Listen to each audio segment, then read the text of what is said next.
I'm sure you've heard the news. Sometimes it's not just us sneezing at the sight of fur.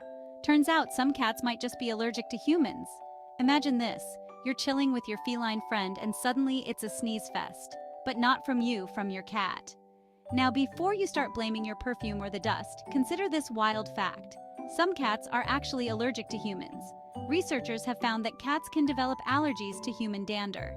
That's right, the same stuff we often react to in cats, they can react to in us. It's like a bizarre twist in the pet-human relationship, where your cat might need a little anti-allergy treatment just because they love being around you too much. So next time your cat sneezes, maybe don't rush to judgment. It could just be that they're a bit too fond of their human. Who knew being irresistible could be such a sneezy affair?